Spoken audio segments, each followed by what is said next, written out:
សូមផ្ញើក្តីស្រឡាញ់ជូនដល់ស្ត្រីថ្ងៃ8មិនិនានេះជាថ្ងៃពិសេសសម្រាប់ស្ត្រីតែតម្លៃរបស់ស្ត្រីគឺមិនមែនមានត្រឹមថ្ងៃនេះឬក៏ព្រោះតែនរណាម្នាក់ជាអ្នកបង្កើតឬផ្ដល់ឲ្យនោះដែរស្ត្រីត្រូវបានពិភពលោកឲ្យតម្លៃនិងទទួលបានសិទ្ធិស្មើនឹងបុរសប៉ុន្តែជាក់ស្ដែងសិទ្ធិនិងតម្លៃរបស់ស្ត្រីត្រូវបានបង្កើតឡើងដោយខ្លួនឯងផ្ទាល់ឈប់ទាមទារសិទ្ធិនិងតម្លៃពីអ្នកដទៃតែបើស្ត្រីខ្លួនឯងពិតជាត្រូវការមែននោះសូមចាប់ផ្ដើមពីការសាងវាដោយខ្លួនឯងបន្តនៅការអភិវឌ្ឍខ្លួនតាមរយៈចំណេះដឹងសាងសមត្ថភាពសាងចិត្តគំនិតរឹងមាំបណ្ដុះភាពស្មោះត្រង់បណ្ដុះក្តីស្រឡាញ់បណ្ដុះការអនុគ្រោះជាពិសេសបំផុតសាបព្រោះបណ្ដុះនៅកល្យាណធម៌ទុកជារបងការពារខ្លួននិងជាអលង្ការលម្អជីវិត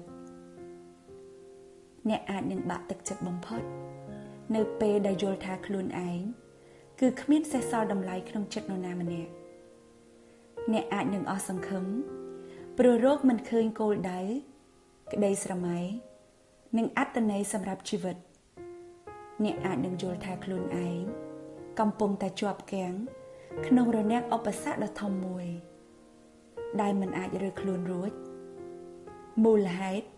ព្រោះអ្នកមិនបានដកចិត្តពីបញ្ហារបស់ខ្លួនហើយព្រមតែបើកចិត្តដោយក្រឡេកមើលជីវិតអ្នកដទៃដែលកំពុងតែស្ថិតនៅក្នុងស្ថានភាពមានឧបសគ្គដូចអ្នកឬធ្ងន់ជាងអ្នកជួនកាល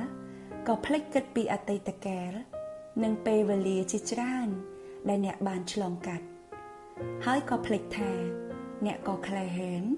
ក៏មានសមត្ថភាពនិងកម្លាំងតស៊ូឆ្លងផុតដំណាក់កាលឈឺចាប់ជាច្រើនរាប់មិនអស់ដែលទាំងនោះហើយវាសុទ្ធតែជាគុណតម្លៃនិងសាងសមត្ថភាពឲ្យអ្នកឈរមកដល់ក្នុងថ្ងៃនេះពេលវេលានៃឧបសគ្គដែលអ្នកបានឆ្លងផុតគឺសុទ្ធតែបានបញ្ជាក់ពីអត្ថន័យជីវិតសម្រាប់ថ្ងៃនេះជីវិតគង់តែដល់ថ្ងៃបញ្ចប់ដោយជាមិនផុតឡើយដូច្នេះអ្នកមិនចាំបាច់បង្ខំចិត្តបញ្ចប់វានាពេលនេះទេបើពិតជាស្អប់ជីវិតនេះពិតមែនអ្នកគួរតែលះបង់វាសម្រាប់បង្កើតក្តីសុខនិងស្នាមញញឹមដល់អ្នកដទៃដែលកំពុងត្រូវការ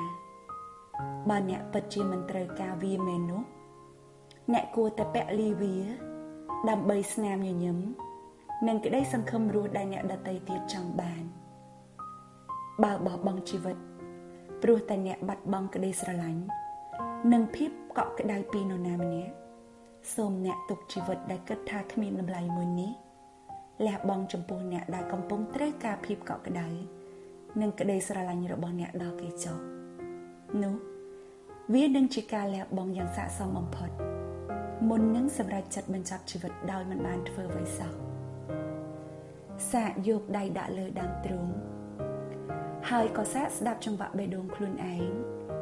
ហើយបើកភ្នែកក្រឡេកទៅរកមនុស្សដែលកំពុងទន្ទឹងរង់ចាំអ្នក